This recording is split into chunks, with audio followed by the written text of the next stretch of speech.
เออตอนนี้ทุกคนเนาะเขากำลังล้างรถเนาะทุกคนโอ้ยแพ้ก็บ่มีเพราะว่าโดนๆมาเถื่อเนาะจุดทันทีนี้สิมีโอกาสเนาะทุกคนเขามีโอกาสมาลิ้นเนาะครับผมรถของเพื่อนขนาดโอ้ยสอนผู้สาว4-5คนได้แล้วเชียวได้เจ้าขึ้นได้ล่างงามรู้จะน้อยผู้สาวสิขึ้นนำอันนี้ธรรมศาสตร์ช่วยงามพี่น้องมีหลายบ้านนี่บ่แม่นแต่บ้านละยาวจำปากันอยู่กองหั่งมีทุกเอิ้นว่าเมืองสิแค่เฮาหลายๆบ้านพี่น้องเนาะมาจุดชมอยู่นี่แม่นๆนี่อันนี้จื้อหน้าจำตากันเด้อมีแต่คน FC โอ้วัยรุ่นวัยขนองนี่นะก่อนเบิ่งคลิปนี้ก็อย่าลืมกดไลค์กดแชร์กดติดตามหรือว่าคอมเมนต์ที่สำคัญก็คือกดซุปเปอร์ตังให้แน่เด้อทุกคนนี่ก็เป็น EP ที่2เนาะทุกคนมาต่อกับคลิปบางอย่างเนาะทุกคนเนาะสบายดีเนาะทุกคนและสวัสดีพี่น้องเบิดสุขสุขคนเนาะยินดีต้อนรับเข้าสู่2ลิน2004ส่วนพอโอยเนาะทุกคนเนาะตอนนี้เฮามาฮอดครัวเบอร์2เนาะทุกคนเนาะบอกเบอร์2กับบรรยากาศจะต่อกับอันนั้น EP บางอย่างเนาะทุกคนเนาะปาดเมื่อหรอปาดบรรยากาศยามแลงก็เย็นดีเนาะทุกคนเนาะตอนนี้เฮามาฮอดครัวเนาะทุกคนเนาะมาเลยมานั่งนี่เดี๋ยวสิอันนั้นถ่ายให้อันนั้นทุกคนมาเบิ่งบรรยากาศยามแลงเนาะทุกคนเนาะพวกวัยรุ่นก็มาลินไลน์เนาะทุกคนเนาะลินไลน์เนาะทุกคนน้ำไล่ก็คนก็แห้งไลน์เนาะทุกคนเนาะมาลินมาเลาะชมเบิ่งบรรยากาศเพราะว่าตัวนี้มันเป็นน้ำตัดฟอกเนาะทุกคนเนาะน้ำตัดฟอกเพราะว่าอยู่ลุ่มมันเป็นคลองเมืองอยู่เทิงมันเป็นน้ำเนาะทุกคนเนาะเดี๋ยวสิอันนั้นถ่ายให้ทุกคนไปอันนั้นเบิ่งเนาะ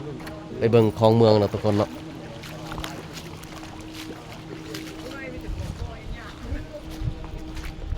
คนก็มาลินไลน์เนาะทุกคนเนาะนี่เนาะ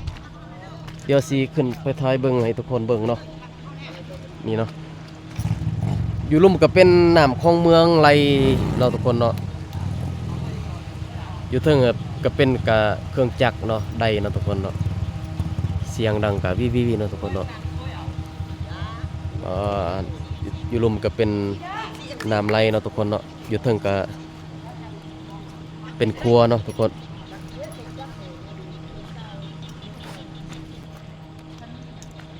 ซึ่งว่าน้ำตัวนี้มันไหลจากโตอันนั้นน้ำตัดพอกเนาะลงมาใส่ครัวเบอร์2เนาะทุกคนเนาะหลายเนาะทุกคนมาเห็นเนาะ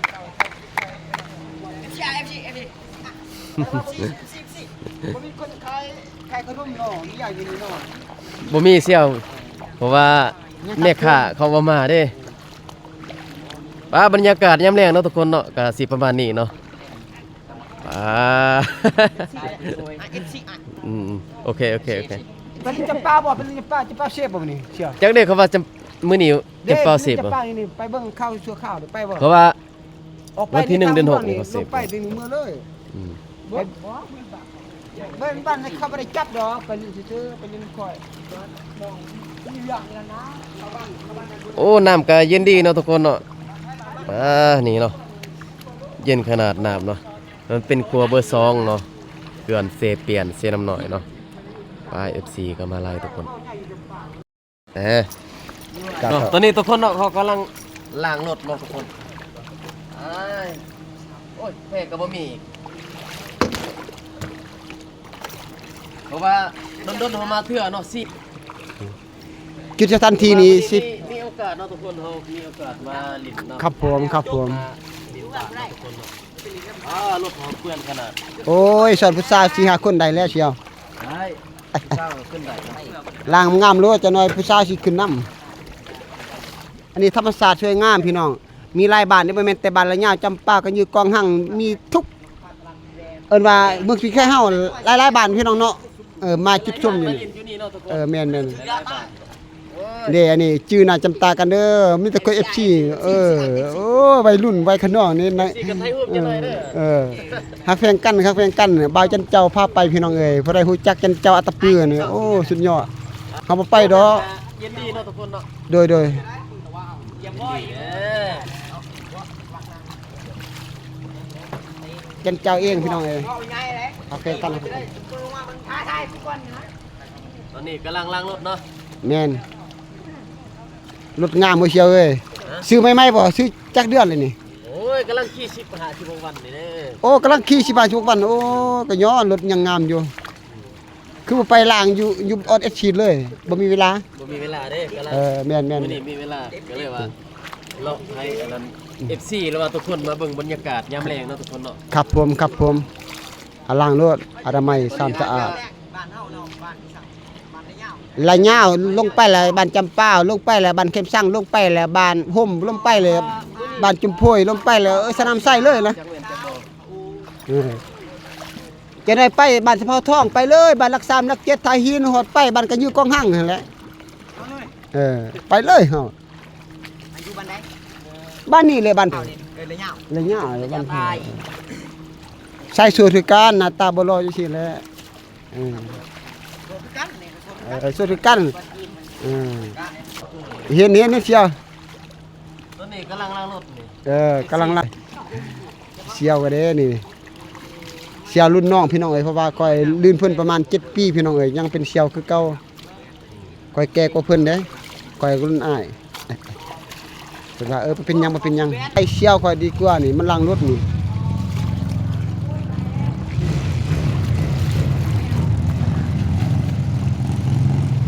ปลอดภัยเด้อวัยรุ่นเด้อโอ้ควายงัวนี่ฮู้จักเวลาเพิ่นเมื่อนอนรถควายนี่อย่าบังควายนี่อันนี้เชี่ยวควายล้างรถอนามัยพี่น้องเอ้ยเคยบ่จันเจ้าจันเจ้าคนมักม่วน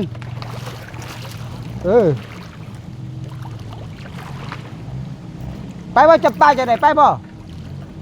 จับปลาเขาเสพยังไงจับปลาเขาเสพ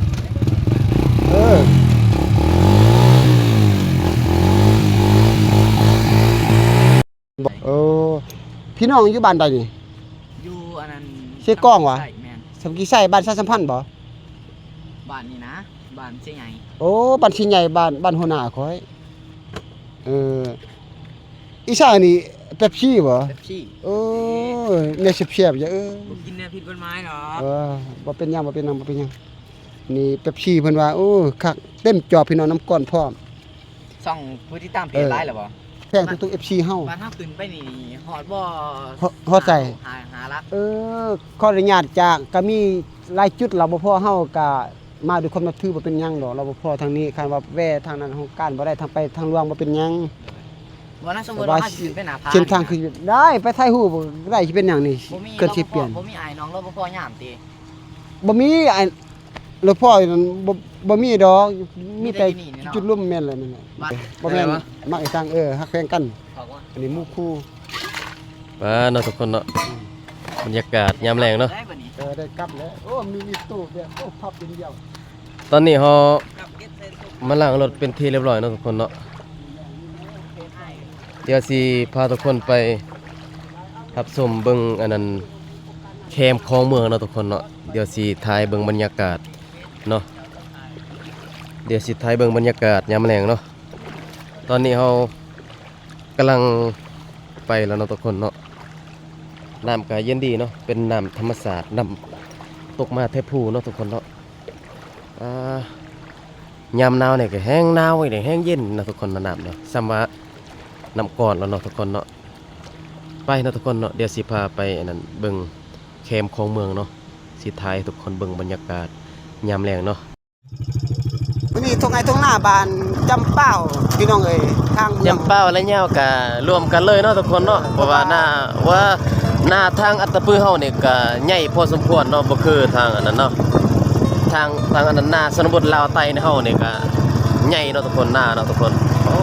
เบิ่งนี่ ไข่หนึงก็ได้ต้นหนึง30ซอก13ซอกไข่ คันว่าหน้าลาวหันได้ประมาณ7-8ซอกเนี่ยนั่นนะต่างกัน นี่แล้วทุกคนเนาะพาทุกคนมารับชมเบิ่งบรรยากาศยามแลงเนาะอยู่ที่ของเมืองเนาะอันนี้ตอนนี้เขาเฮ็ดทางเนาะเขาขี่รถไปเล่นไปเที่ยวก็สบายเนาะทุกคนเนาะเฮ็ดทางก็สบายแล้วทุกคนขี่รถเนาะงัวกล้วย ไข่หมูนี่เด้เต็มเลยพี่น้องน้ำ มื้อนี้ที่1เดือน6เนาะทุกค วัน น ที่1เดือน6มาเลาะเที่ยวพี่น้องเอ้ย มาเลาะเที่ยวเบิ่งบรรยากาศเดี๋ยวสิเข้าไปบ้านจำปาเลยเนาะทุกคนเนาะไปให้ทุกคนเบิ่งครัวเนาะครัวแต่ข้ามบ้านจำปาเนาะ ครัวเบอร์3 ครัวเบอร์3เนาะอยู่จำปาเนาะมันเป็นครัวเบอร์3 คนที่ไปครัวเบอร์2นี่อาบน้ำเบอร์2 เบอร์2เป็นเมื่อยามเนี่ยไปครัวเบอร์2เนาะตอนนี้เฮา ไปเบอร์5เบอร์4ก็เป็นเบอร์ ยังใกล้เด้เนาะทุกคนเนาะ3-4ฮอดครัวเนาะทุกคนจับกล้องเลยก็ได้ ธรรมศาสตร์ช่วยงานพี่น้องเลย ไปกล้องหน้าเลยได้ นี่ขี่รถไปน้ำเพิ่นนี่ เพิ่นพาไปพาเที่ยวพี่น้องเลยขี่รถเลาะจุดที่เหมาะสมพี่น้องก็คือการท่องเที่ยวจับปลาระยะเฮากับบ่ไกลพี่น้องเอ้ยไปมาประมาณลัก1 2ลักก็ฮอดบ้านกันไดเนาะมื้อนี้ตาธรรมชาติสวยงามพี่น้องเอ้ยของเมืองเสียเปรียบเช่นน้อย บรรยากาศ บรรยากาศน้ำชุดใสพี่น้องมาแต่เนื้อที่ดีพากันก็ลงภาคใต้พี่น้องเลย ลงไปบ้านจำปาเนาะทุกคนเนาะ จากจำปาแล้วลงไปแคมป์ช่างจากแคมป์ช่างลงไปบ้านพุ่มจากบ้านพุ่มลงไปบ้านจมโพยจากจมโพยกับบ้านลูกบ้านพุ้ยสนามไส้เลยพี่น้องเลยส่วนกล้วยส่วนนี่สร้างคือเขาว่าแหละ นี่โอ้ยน้ำกะป้าทุกคน จ้าดีทุกคนโอ้ย โอ้ยลายขนาด งามงาม ป้าคือสิลายเนาะ ลายแล้วป้า เอาบ่ไรเลยว่า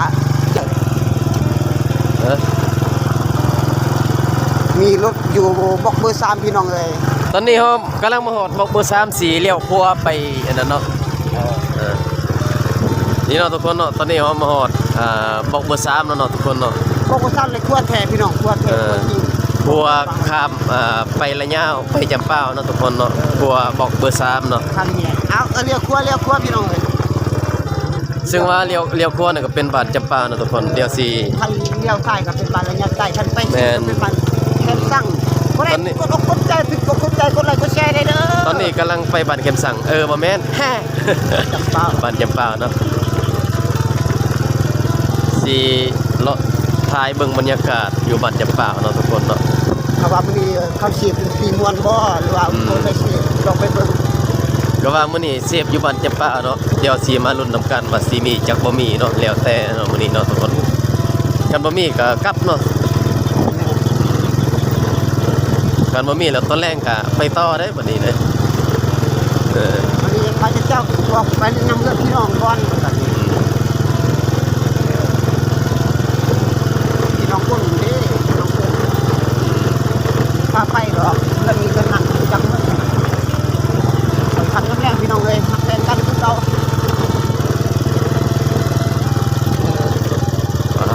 เด็กคนไรไม่เด้ออันนี้ผู้บ่าวเลี้ยงงัวไปใส่เอาเมียเลยครับเอาเมียเลยโอ้ยจับได้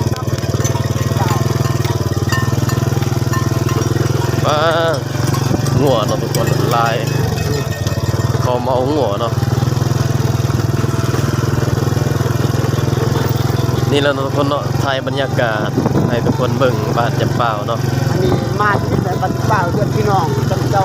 4-5 ปีแล้วบ่ได้มานี่กำลังมามื้อนี้เด้อนี่ นี่ก็เป็น ปีไปได้มา ก็เป็นโรงเรียนเนาะทุกคนเนาะนี่ก็เป็นโรงเรียนบ้านจำปาเนาะ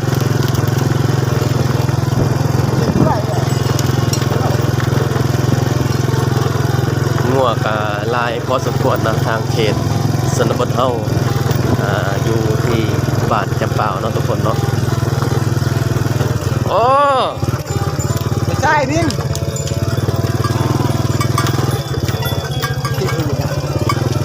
เดี๋ยวเฮาสิมาลุ้นนํกันนะเพราะว่ามื้อนี้เสพอยู่บ้านนี้นะบ้านจำปานี่เนาะเดี๋ยวสิมาลุ้นเบิ่งนํกันว่าสิแม่นจังบ่แม่นเนาะ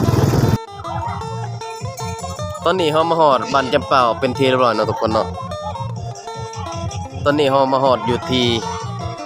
ศาลาเนาะทุกคนเนาะคิดว่าสิมีวงดนตรีเนาะเพราะว่าวงดนตรีนุ่มอินทีวงว่าสิเสพเนาะอยู่บ้านจำปาเนาะทุกคนแต่ว่าเห็นแต่สไลเดอร์ของลินเด็กน้อยเนาะทุกคนเนาะมาเนาะแต่ว่ามื้อนี้เฮามานี่บ่มีวงดนตรีเนาะมีแต่สไลเดอร์เนาะสิขอจบคลิปเพียงเท่านี้เนาะทุกคนเนาะอย่าลืมกดไลค์กดแชร์นะเด้อเพื่อเป็นกำลังใจในคลิปต่อไปเนาะต่อจาก EP 1เป็น EP ที่2เนาะทุกคนเนาะนี่เนาะบรรยากาศยามแลงเนาะ